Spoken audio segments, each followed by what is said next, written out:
Numbers chapter 8. Setting up the lamps. The Lord said to Moses, "Speak to Aaron and say to him, when you set up the lamps, see that all 7 lamps up the area in front of the lampstand." Aaron did so. He set up the lamps so that they faced forward on the lampstand, just as the Lord commanded Moses. This is how the lampstand was made. It was made of hammered gold from its base to its blossoms. The lampstand was made exactly like the pattern the Lord had shown Moses. The setting apart of the Levites. The Lord said to Moses, "Take the Levites from among all the Israelites and make them ceremonially clean. To purify them, do this. Sprinkle the water of cleansing on them.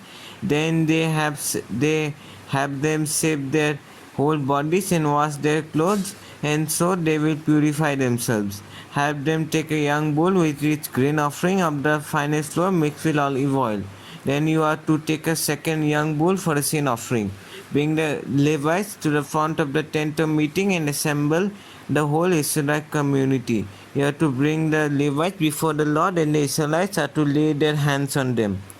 Aaron is to present the Levites before the Lord as a wave offering from the Israelites, so that they may be ready to do the work of the Lord.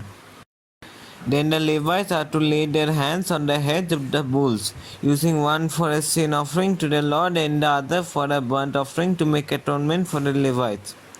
Have the Levites stand in front of Aaron and his sons and present them as a wave offering to the Lord. In this way, you are to set the Levites apart from the other Israelites, and the Levites will be mine. After you have purified the Levites and presented them as a wave offering, they are to come to do their work at the tent of meeting. They are the Israelites who are to be given wholly to me. I have taken them as my own in place of the firstborn, the first male offspring from every Israelite woman. Every firstborn male in Israel, whether human or animal, is mine. When I struck down all the firstborn in Egypt, I set them apart for myself. And I have taken the Levites in place of all the firstborn sons in Israel. From among the Israelites I have given the Levites as gifts to Aaron and his sons to do the work at the tent of meeting on behalf of the Israelites, and to make an atonement for them, so that no plague will strike the Israelites when they go near the sanctuary. Moses, Aaron, and the whole Israelite community did with the Levites just as the Lord commanded Moses. The Levites purified themselves and washed their clothes. Then Aaron presented them as a wave offering before the Lord and made atonement for them to purify them. After that, the Levites came to do their work at the tent of meeting under the supervision of Aaron and his sons. They did with the Levites just as the Lord commanded Moses. The Lord said to Moses, "This applies to the Levites. Men 25 years old or more shall come to take part in the work at the tent of meeting. But at the age of 50 they must retire from their regular service and work no longer. They may assist their brothers in performing their duties at the tent of meeting, but they themselves must not do the work." Thus, this then is how you are to assign the responsibilities to the Levites. Numbers chapter 9. The Passover. The Lord spoke to Moses in the desert of Sinai in the first month of the second year after they came out of Egypt. He said, "Have the Israelites celebrate the Passover at the appointed time. Celebrate it at the appointed time at twilight on the 14th day of this month, in accordance with all its rules and regulations." So Moses told the Israelites to celebrate the Passover, and they did so in the desert of Sinai at twilight on the 14th day of the first month. The Israelites did everything just as the Lord commanded Moses. But some of them could not celebrate the Passover on that day because they were ceremonially unclean on account of a dead body.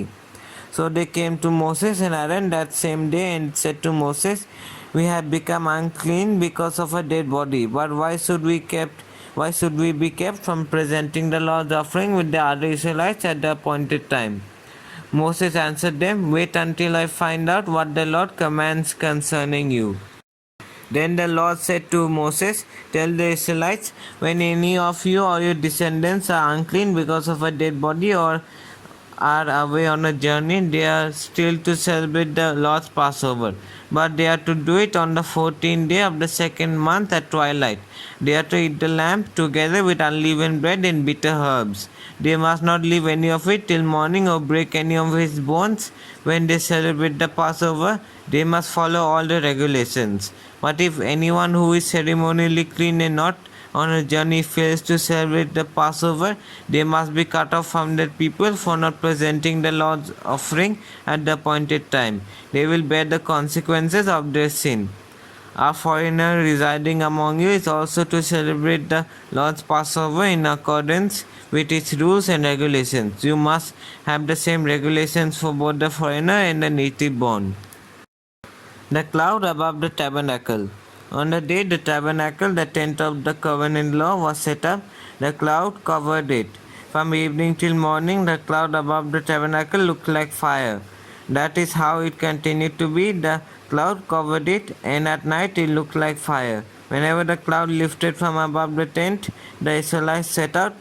Wherever the cloud settled, the Israelites encamped.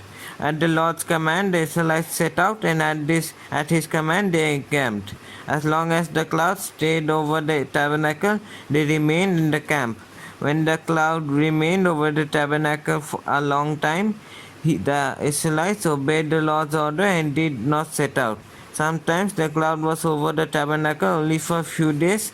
At the Lord's command they would encamp, and then at his command they would set out. Sometimes the cloud stayed only from evening till morning, and when it lifted in the morning they set out. Whether by day or by night, whether the cloud lifted, they set out. Whether the cloud stayed over the tabernacle for 2 days or a month or a year, the Israelites would remain in camp and not set out. But when it lifted, they would set out. At the Lord's command they encamped, and at the Lord's command they set out. They obeyed the Lord's order in accordance with his command through Moses. Numbers chapter 10. The silver trumpets. The Lord said to Moses, "Make 2 trumpets of hammered silver and use them for calling the community together and for having the camp set out. When both are sounded, the whole community is to assemble before you at the entrance to the tent of meeting. If only one is sounded, the leaders, the heads of the clans of Israel, are to assemble before you. When a trumpet's blast is sounded, the tribes camping on the east are to set out. At the sounding of the second blast, the camps on the south are to set out. The blast will be the signal for setting out. To gather the assembly, blow the trumpets, but not with the signal for setting out. The sons of Aaron, the priests, are to blow the trumpets. This is to be a lasting ordinance for you in the generations to come. When you go into battle in your own land against an enemy who is oppressing you, sound a blast on the trumpets. Then you will be remembered by the Lord your God and rescued from your enemies. Also at your times of rejoicing, your appointed festivals and new moon feasts, you are to sound the trumpets over your burnt offerings and fellowship offerings, and they will be a memorial for you before your God. I am the Lord your God." The Israelites leave Sinai. On the 12th day of the second month of the second year, the cloud lifted from above the tabernacle of the covenant law. Then the Israelites set out from the desert of Sinai and traveled from place to place until the cloud came to rest in the desert of Paran. They set out this first time at the Lord's command through Moses. The divisions of the camp of Judah went first under their standard. Nason, son of Amminadab, was in command.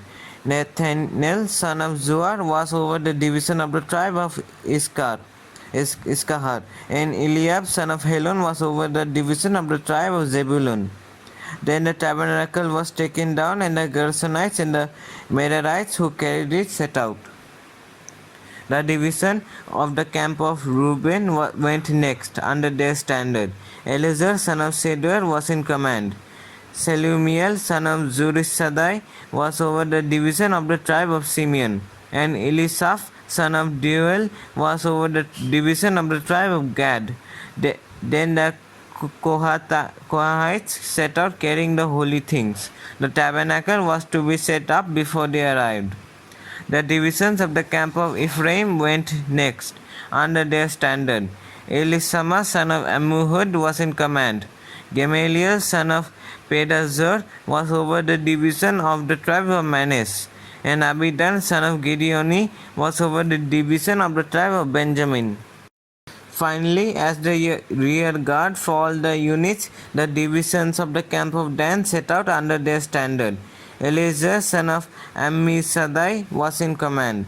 Pagiel son of Okran was over the division of the tribe of Asher, and Ahira son of Enan was over the division of the tribe of Naphtali. This was the order of march for the Israelite divisions as they set out. Now Moses said to Hobab, son of Reuel the Midianite, Moses' father-in-law, "We are setting out for the place about which the Lord said, I will give it to you. Come with us and we will treat you well. For the Lord has promised good things to Israel." He answered, "No, I will not go. I am going back to my own land and my own people." But Moses said, "Please do not leave us. You know where we should camp in the wilderness, and you can be our eyes. If you come with us, we will share with you whatever good things the Lord gives us." So they set out from the mountain of the Lord and traveled for 3 days. The ark of the covenant of the Lord went before them during those 3 days to find them a place to rest. The cloud of the Lord was over them by day when they set out from the camp. Whenever the ark set out, Moses said, "Rise up, Lord. May your enemies be scattered before your foes flee before you." Whenever it came to rest, he said, "Return, Lord, to the countless thousands of Israel."